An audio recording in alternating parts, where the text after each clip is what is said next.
Assalamualaikum Assalamualaikum warahmatullahi wabarakatuh. Alhamdulillahirrabbilalamin. Pada hari ini, hari Selasa tanggal 27 Oktober 2020, kita masih bisa dipertemukan kembali oleh Allah Subhanahu wa Ta'ala dalam keadaan sehat walafiat, walau dalam keadaan BDR, yang mana segala keterbatasan, kekurangan bisa kita rasakan dalam pembelajaran yang seperti ini. Tapi mudah-mudahan walaupun kita belajar dalam keterbatasan ini, tidak mengurangi rasa berkah, manfaat dari ilmu yang kita pelajari dan diberikan oleh guru-guru kita semuanya.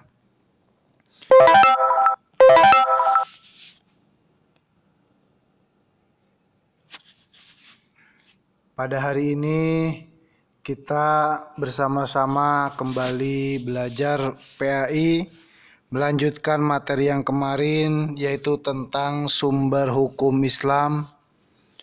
Pertemuan yang lalu kita bersama-sama mempelajari tentang sumber hukum Islam yang pertama yaitu Al-Quran, yang mana Al-Quran ini adalah merupakan sumber hukum yang tertinggi dalam Islam, yang mana kita diperintahkan untuk melaksanakan segala sesuatu harus sesuai dengan perintah Al-Quran atau firman Allah Subhanahu wa Ta'ala. Pada hari ini kita belajar sumber hukum Islam yang kedua yaitu hadis. Saya yakin adik-adik semuanya sudah memahami seperti apa itu hadis. Sumber hukum yang kedua di dalam Islam adalah hadis. Adik-adik yang berada di rumah bisa dibuka bukunya tentang apa itu hadis.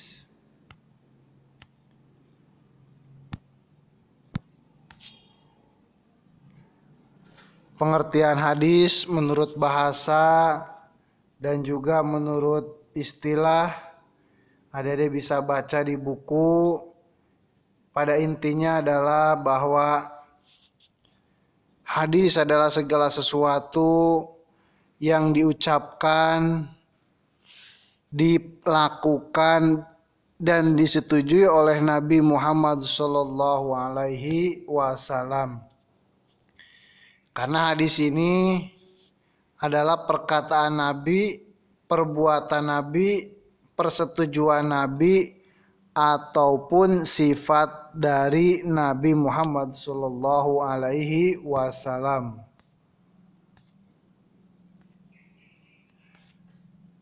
Kemudian kita bisa mempelajari juga bahwa hadis bisa disebut dengan sunnah. Makanya ada orang yang bilang sesuai hadis, ada yang bilang sesuai sunnah. Sunnah itu tuntunan Rasulullah Shallallahu Alaihi Wasallam. Ada yang juga yang memberitakan atau mengabarkan bahwa hadis juga sebagai khobar, berita tentang apa yang dilakukan, diperbuat, disetujui, dan apa yang merupakan sifat daripada Nabi Muhammad SAW. Kemudian apa sih kedudukan hadis sebagai sumber hukum Islam? Kalau kedudukan Al-Quran adalah Al-Quran merupakan sumber hukum Islam tertinggi. Tidak ada lagi aturan yang paling tinggi kecuali aturan yang dibuat oleh Al-Quran. Maka ketika Al-Quran sudah berbicara A, maka A lah yang paling benar. Kemudian kedudukan hadis sebagai sumber hukum Islam yang kedua, yaitu hadis ini berfungsi sebagai sumber hukum. Maka kaum muslim akan mengalami kesulitan dalam hal cara sholat, kadar dan ketentuan zakat, cara haji, dan lain-lainnya. Di Al-Quran kita diperintahkan untuk mendirikan sholat. Aqimis sholah, dirikanlah sholat. Tapi di Al-Quran tidak dijelaskan sholat apa, berapa rakaat, bagaimana caranya. Maka kedudukan hadis ini adalah untuk memberikan sebuah penjelasan terhadap apa yang dirasa sulit yang diperintahkan atau yang terkandung di dalam Al-Quran. Kemudian ini dalil-dalil bahwa hadis merupakan sebagai sumber hukum Islam. Kemudian ketika ada pertanyaan, apa sih fungsi hadis? Apa manfaatnya hadis? Apa pengaruhnya hadis terhadap Al-Quran? Apa fungsi hadis terhadap Al-Quran? Yang pertama, hadis ini berfungsi sebagai menguatkan, penguat. Ya, hadis ini yang pertama sebagai penguat yang sudah ditentukan oleh Al-Quran. Contohnya, di dalam Al-Quran dijelaskan di dalam surah An-Nisa ayat 36, wa'budullaha wa la tusyriku bih, dan sembahlah Allah dan janganlah kamu mempersekutukannya. Kita dilarang untuk mempersekutukan Allah dan hanya menyembah Allah. Maka di dalam hadis dikuatkan yang diriwayatkan oleh Muslim, yang artinya, inginkah kamu kuberitahukan tentang 3 dosa yang besar, yaitu menyekutukan Allah, durhaka kepada kedua orang tua, menjadi saksi palsu atau berdusta. Jadi hadis ini menguatkan apa yang disampaikan di Al-Quran tersebut dengan mengatakan bahwa 3 dosa besar, salah satunya adalah menyekutukan Allah. Jadi fungsi hadis yang pertama sebagai bayan takrir atau menguatkan. Itu yang pertama. Yang kedua, bayan tafsir, yaitu menjelaskan atau membuat suatu perincian terhadap ayat Al-Quran yang masih umum. Contohnya seperti tadi, aqimis sholah, Allah memerintahkan kita untuk mendirikan sholat.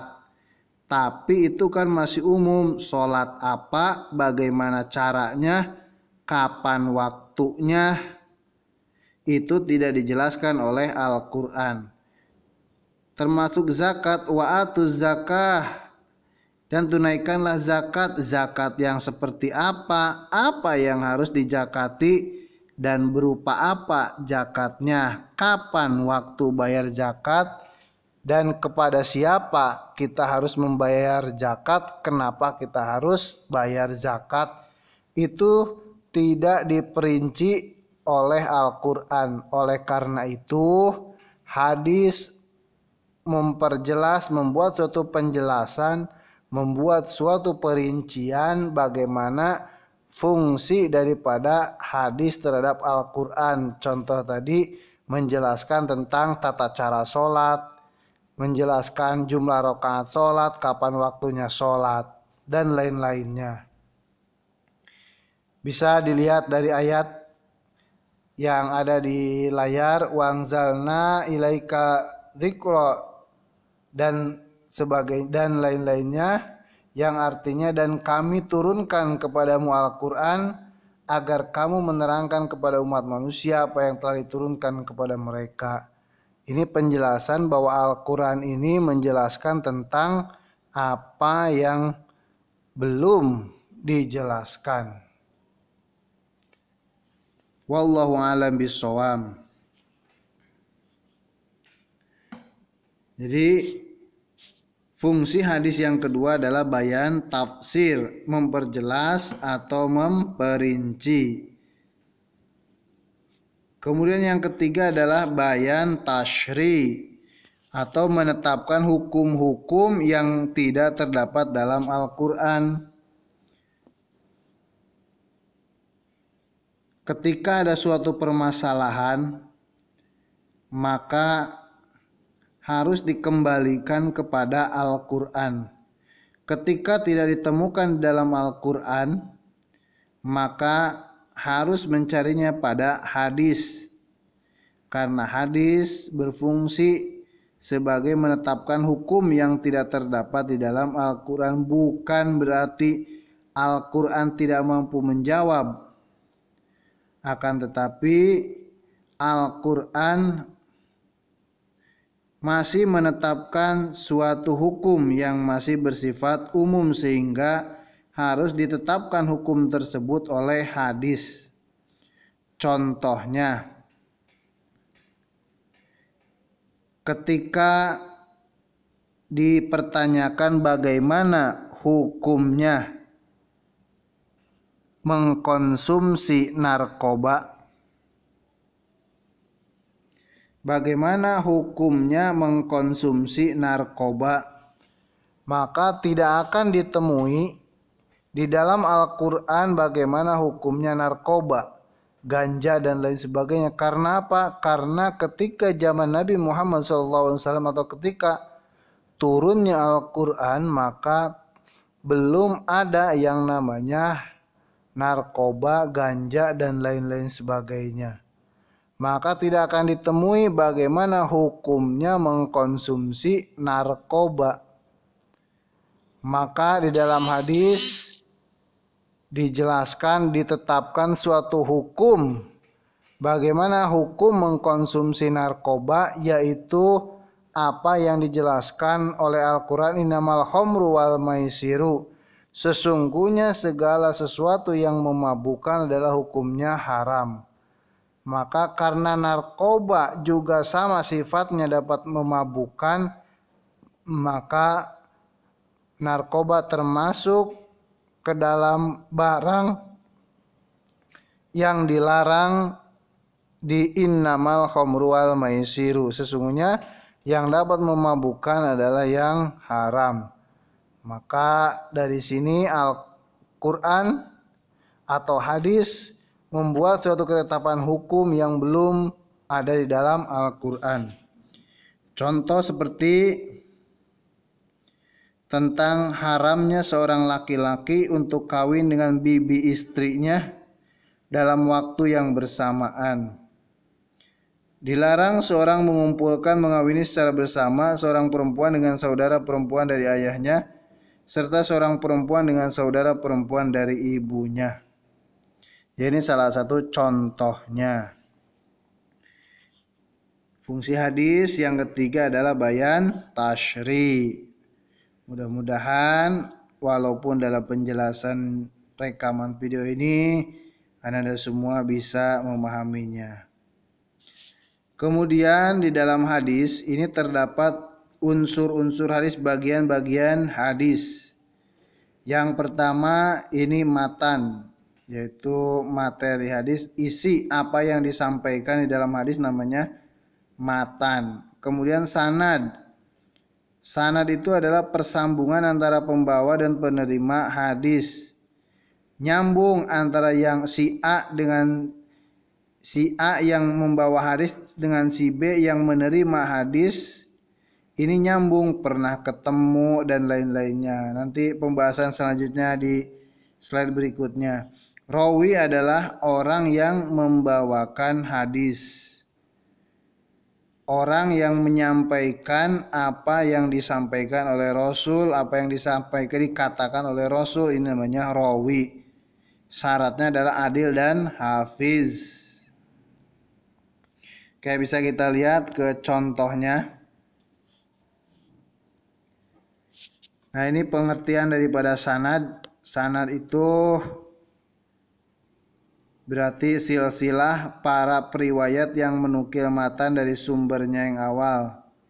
Nyambung, si A menyampaikan ke si B, maka si A dan si B pernah ketemu dan nyambung. Maka ketika si B menyampaikan apa yang disampaikan oleh si A tanpa ketemu, maka ini suatu kebohongan. Maka ketika si A atau si B menyampaikan apa yang disampaikan oleh si A, harus ketemu antara si A dan si B, baru itu obrolan yang benar. Kemudian matan itu berarti apa yang disampaikan oleh si A dan si B atau si perawi. Kemudian contoh nih. Ini ada sebuah contoh hadis. Hadasana itu berarti telah mengabarkan Muhammad ibnul Musanna. Qala, telah mengabarkan Muhammad bin Musanna qala berkata. Hadasana telah mengabarkan Abdul Wahab As-Saqafi qala berkata. Hadasana telah mengabarkan Ayub an Abi Kilabah bahwa Abi Kilabah an Anasi dari Anas bin Malik radhiyallahu anhum anin Nabi sallallahu alaihi wasallam qala berkata. Telah mengabarkan Muhammad bin Musanna ngomong dari telah mengabarkan Abdul Wahab As-Saqafi udah ngomong bahwa telah mengabarkan Ayub ini beritanya dari Abi Kilabah dari Anas bin Malik radhiyallahu anhu, Anas bin Malik dari langsung Rasulullah sallallahu alaihi wasallam. Qala itu berarti Rasulullah SAW bersabda salasun sampai finnar. Lalu yang mana sanad, matan dan rawi?